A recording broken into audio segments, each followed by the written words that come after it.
Maayong adlaw sa tanan guys, magandang umaga po Luzon, Visayas at Mindanao. Sa lahat po ng nag-message po sa atin tungkol po ito sa pagkamatay ni Ma'am Cabral, kasi parang naguguluhan tayo. Nandito si kaibigan, ni-request ko po magpatulong po ako dito guys kung mayroon po ba siyang may advice. Sa lahat po ng nagpaabot sa amin, no, subukan natin si kaibigan kung papayag po ba na makipagkita kayo sa atin. Dami po nagpaabot sa ating kaibigan, nais po daw nilang makipagkita. Okay lang po ba sa inyo? Dahil po gusto daw nilang itanong ba sa aktual.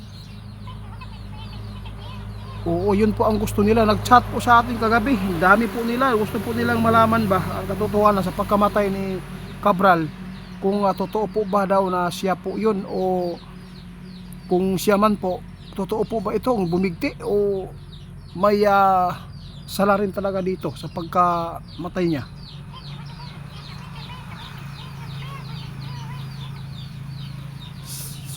Po. Ito ang sabi ng ating kaibigan, pasensya na po, no? Binabalaan na po tayo ni kaibigan na ayaw po natin na magbigay po ng pahayag dito sa totoo. Nagbigay po kami ng mga clue dyan, no? Kayo na lang po ang bahala po mag ano. Ayaw po namin na mabigay kami sa alanganin, no? Kaibigan, tungkol po dito sa nagpaabot sa atin,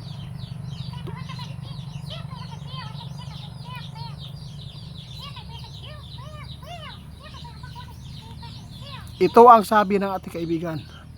Sa lahat po daw ng nagdalawang isip na si Ma'am Cabral po yung binurol dyan, ang maganda po daw na gawin ninyo para talaga hindi kami dito madadamay, at saka kung gusto po talaga daw ninyo, puntahan po daw ninyo doon sa kinaroroonan kung saan po binurol. Kapag tinabunan ang muka, no, kapag tinabunan ito, ibig sabihin nito budol yan. Kapag ipinapakita daw yung mukha sa lungon, no, ibig sabihin nito siya talaga. Yun po ang advice ni kaibigan na. Pero kaibigan, mayroon pang nagpaabot sa atin. Totoo ba na nagbigti ito?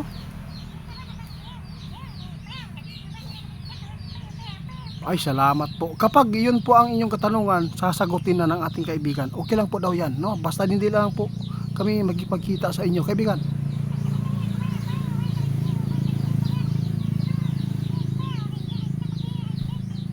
Ito ang sabi ng ating kaibigan din. Sa lahat po na nagtatanong kung nagbigti ba, sinabi ng ating kaibigan ngayon,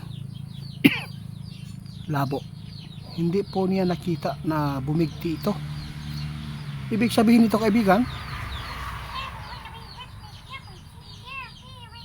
may gumawa talaga na hindi maganda.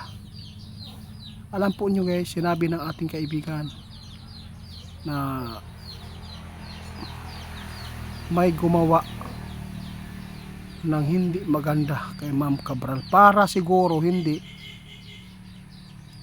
mabuksan at malaman ng lahat ang sikreto na itinatago-tago ngayon ng mga magnanakaw sa gobyerno. Kasi si Ma'am Cabral ay napakarami po mga nahawakang ebidensya po doon sa kanya. Kaya siguro mayroon po nagtangka, kasi hindi po na talaga nakita ng ating kaibigan na bumigti ito. Sinabi po ng ating kaibigan kung sino po yung kasama po niya doon sa pagpunta doon sa Benguet. Kung sa araw na yan at sa gabi, kailangan matuntun kung sino kasama po niya sa oras na yan. Yun po ang inyong imbestigahan para malaman ninyo, kasi alam po ng kaibigan na darating ang panahon na malalaman kung sa lahat po ng mga tao dyan na naalanganin, no, kung siya po ba talaga, baka daw si bride ito, no, yung nawawalang bride ba, baka ito po daw, no, pinalit doon, baka may nagtangka sa buhay ng bride ito, baka hindi po na si Cabral, kasi baka daw nandiyan na si Cabral sa Japan. Basta ito lang po isinabi ng ating kaibigan, advice po nila. No, ayaw po namin na patawad po sa inyo mga idol, ha. Oo. Hindi ako makapagbigay ng tugon sa inyo na makipagkita.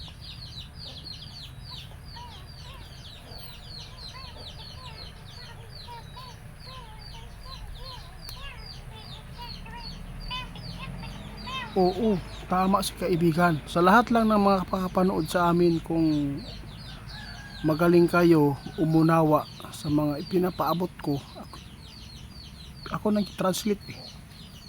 No? Sinabi ko ang lahat na sinabi ng ating kaibigan.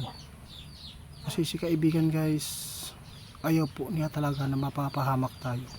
Sa lahat po ng mga nais na pumunta dito sa amin, patawad po ha. Hindi po ako makapagbigay sa inyo ng oras dahil kung ganito man po ang pakay ninyo, ayaw po namin na magawang kaguluhan po yung pamilya ko, no? Dahil po dito, pag sa amin lang nagbibigay kami ng tugon sa mga katarungan ninyo para maibigay kaming clue. Basta sinabi ng ating kaibigan, wala siyang nakikita na nagbigti. Ibig sabihin nito, mayroon talagang gumawa na hindi maganda para hindi siya magamit sa pag-booking sa mga nangyayari dito sa Nakawan, sa ating pira dito sa ato ang bansa. Ha? Oo guys, hanggang sana po maintindihan po ninyo yung kalagayan namin. Sana ay hanggang dito na lang muna yung topic natin tungkol kay Ma'am Cabral, kasi napakarami man talaga. Ayaw po talaga natin na magtampo kayo. Ako ay na humihingi sa iyong tawad ha. Mag-ingat po tayo ngayon guys sa mga scammer tulad po ni Ghost Hunter 88 Pants. Hindi po yan ako, video ko lang po ang ninakaw niyan.